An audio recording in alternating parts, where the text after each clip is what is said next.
سیدنا صدیق اکبر فرماتے ہیں کہ رسول پاک گزرے، بلال کو مار پڑ رہی تھی، میرے حبیب پاک کی آنکھوں میں آنسو آ گئے۔ بے خبر ہو جو غلاموں سے وہ آقا کیا ہے، حضور کی آنکھوں میں آنسو، اور حضور نے دعا فرمائی کہ یا اللہ میرے بلال کو نجات دے دے، یا اللہ میرے بلال کو نجات دے دے۔ رسول پاک یہ کہہ کے گزر گئے، ایک کونے میں، حرم شریف کے کونے میں بیٹھ کے رسول پاک رو رہے ہیں۔ جناب صدیق اکبر نے کہا حضور کیا ہوا؟ فرمایا ابو بکر سوچ رہا ہوں خدا اگر مجھے پیسے دے تو میں بلال کو خرید لوں، سوچ رہا ہوں۔ جناب ابو بکر صدیق گھر گئے، گھر جا کے حضرت عباس کو بھیجا، کہا امیہ میرا مخالف ہے، مجھ سے وہ بات نہیں کرے گا، آپ جائیے، آپ جا کے کہیے بلال کو بیچ ڈالے۔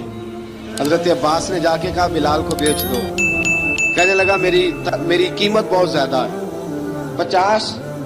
دینار کا میں نے خریدا ہے اور میں منافع لے کے بیچوں گا۔ حضرت عباس نے آ کے جناب صدیق اکبر کو بتایا تو ابو بکر صدیق فرمانے لگے چل مجھے ساتھ ہی لے جا، دیکھ لیتے۔ پہنچے، جب ابو بکر صدیق کو آتے دیکھا نا تو چڑ گیا، کہنے لگا ابو بکر اگر تو بلال کو خریدنا چاہے تو وہ جو تیرے پاس رومی غلام ہے وہ مجھے دینا پڑے گا، 2 لونڈیاں اس کے ساتھ دینی پڑیں گی، اور یہ 50 دینار کا ہے، میں تجھ سے 2000 دینار لوں گا۔ حضرت صدیق اکبر رضی اللہ تعالیٰ عنہ نے فرمایا مجھے منظور ہے۔ تو ابو بکر صدیق نے وہ تینوں غیر مسلم غلام لیے، 2000 دینار لیے۔ حضرت عباس نے بھی کلمہ نہیں پڑھا تھا، کہنے لگے ابو بکر تو کامیاب تاجر ہے، کیا کرنے لگے ہو؟ تو حضرت ابو بکر صدیق کہنے لگے آپ نے بھی کلمہ نہیں پڑھا، آپ کو اس سودے کا پتہ نہیں، آپ ابھی اس لذت آشنائی سے واقف نہیں، آپ نے بھی یہ ذائقہ چکھا نہیں، آپ ابھی اس راہ سے گزرے نہیں، آپ کو پتہ نہیں یہ بھی ایک ذائقہ ہے، یہ بھی ایک سودا ہے، یہ بھی ایک لذت ہے، یہ بھی ایک گہرائی ہے، یہ بھی ایک مزہ ہے، اس کا بھی آپ کو علم نہیں، آپ نے کلمہ نہیں نہ پڑھا۔ محبت کو سمجھنا ہے تو نہ سے خود محبت کر، کنارے سے کبھی اندازہ طوفان نہیں ہوتا۔ فرمایا ابھی تو راہ گزر میں ہے، کہہ دے مقام سے گزر، ابھی ذرا آگے چلیں گے نا، جب آپ کلمہ پڑھیں گے تو آپ کو پتہ چلے گا۔ حضرت سیدنا بلال حبشی کو لینے کے لیے صدیق اکبر پہنچے، 2000 دینار، 3 غلام پڑھے لکھے سیانے سمجھدار، جب دیے نا تو امیہ کھل کھلا کے ہنسا، کہنے لگا ابو بکر بڑے گھاٹے کا سودا کیا تو نے، ابو بکر تو نے بڑے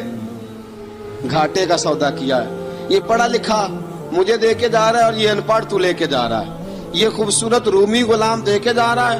اور یہ حبشی کالے رنگ کا تو لے کے جا رہا ہے، اور 50 دینار کا غلام 2000 دینار میں تو لے کے جا رہا ہے، اتنے گھاٹے کا سودا، اتنی بڑی نادانی۔ حضرت جناب سیدنا صدیق اکبر رضی اللہ تعالیٰ کہنے لگے امیہ تو کافر ہے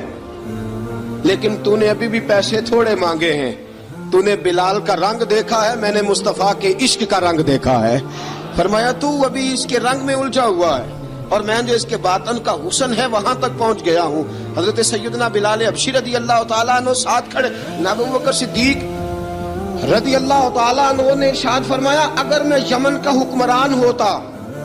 یمن کا بادشاہ ہوتا، اور تو مجھے کہتا کہ بلال میں تب دوں گا جب تو مجھے یمن کی حکمرانی دے گا، فرمایا میں تجھے یمن کی حکمرانی بھی دے دیتا لیکن بلال کو ضرور خرید کے لے جاتا۔